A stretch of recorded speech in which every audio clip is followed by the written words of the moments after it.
Hi, I'm Dwayne. Welcome to this series on English tenses. In this class, we will look at the present simple tense.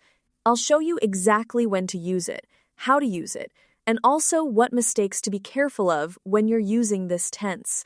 We'll also go through lots of practice exercises together, so you'll learn exactly how to use this tense correctly and confidently. Are you ready? Let's get started.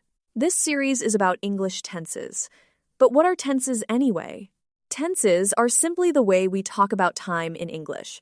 We mean the past, the present, and the future. These are all different times, and we have different tenses to express them. In this lesson, we're going to look at the two basic ways we speak about the present simple and the present continuous, or present progressive. Now, let's look at the basic differences between these two tenses. For example, in present simple, we say, I work, while in present continuous, we say, I am working. Is there a difference? Absolutely.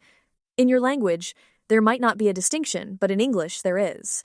I am working is present continuous. It means something is happening right now, or is temporary.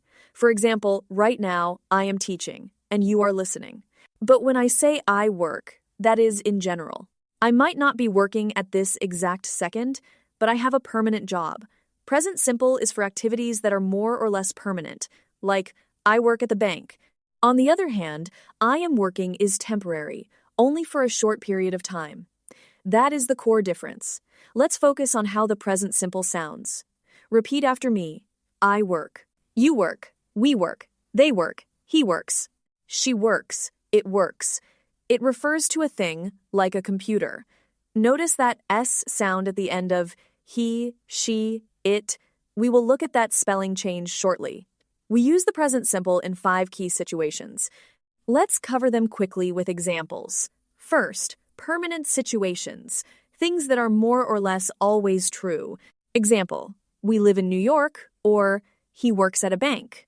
It's his regular, long-term job. Think about yourself. Where do you live or work? Make a sentence right now. I live in, or I work at. You're already using present simple. Second, routines, regularly repeated actions. For example, I wake up at 6 every day, or I go to sleep at 11. Third, facts, scientific truths. For example, the sun rises in the east and the sun sets in the west. Fourth, schedules, scheduled events. For example, our class starts at 9, or the flight leaves at noon. Fifth, adverbs of frequency, words that tell us how often something happens. We say, she always takes the bus. If it's 0%, we say, she never takes the bus. Or we can use sometimes, rarely, or often. When you use these frequency words, always pair them with the present simple. Let's look at structure. For I, you, we, and they, we use the base verb. Repeat, I work, you work, we work, they work. But for he, she, and it, we must add an "es" to the verb. Repeat, he works, she works, it works. For negatives, we add the helping verbs do and does. I do not work contracts to I don't work. We remove the O and squeeze the words together. But for he, she, and it becomes he does not work, which contracts to he doesn't work. Repeat, I don't work, he doesn't work. For questions, we move the helping verb to the front. Repeat, do you work and does he work? If you have a WH question word like who, what, when, where, why, or how, simply place it at the very beginning. For example, where do you live? Or what does he do? Here is the golden rule. He works has an "es," but in negative sentences and questions, we use does or doesn't. Since does already contains the "es" sound, the main verb goes back to the base form. We say, he doesn't work, and does he work? Never does he works. Remember, spelling changes only apply to he, she, and it. Let's cover the 4 spelling rules. Rule 1. Usually, just add "s." Cook becomes cooks, sleep becomes sleeps. Rule 2. If the verb ends in s, sh, ch, or x, add es.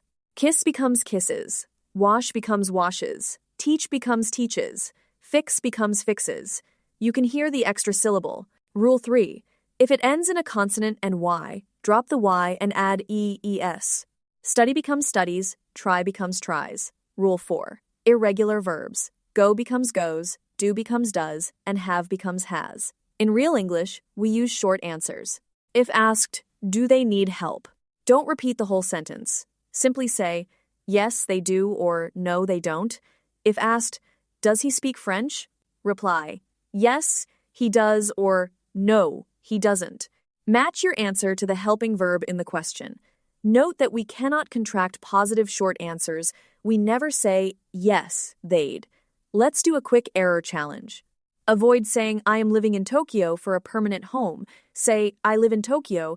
Don't say, we likes to travel. Say, we like. Don't say, they doesn't eat vegetables. Say, they don't. Watch your spelling. She tries is wrong. It must be she tries. And don't forget the helping verb, what time you finish work, is incorrect. Ask, what time do you finish work? Time for our practice lightning round. Try to complete these sentences before the timer ends. Number 1, I take, but he takes. Number 2, she does, we do. Number 3, you enjoy, she enjoys. Number 4, make, they study negative, they don't study. Number 5, make, he sings negative, he doesn't sing. Number 6, ask a question for she wants to buy a phone. Does she want to buy a phone? Number 7, ask a question for they sell books online. Do they sell books online? Outstanding job if you got those right. To review, you now know the present simple tense, its 5 uses, structural rules, spelling changes, and how to avoid common errors. Keep practicing by building your own sentences.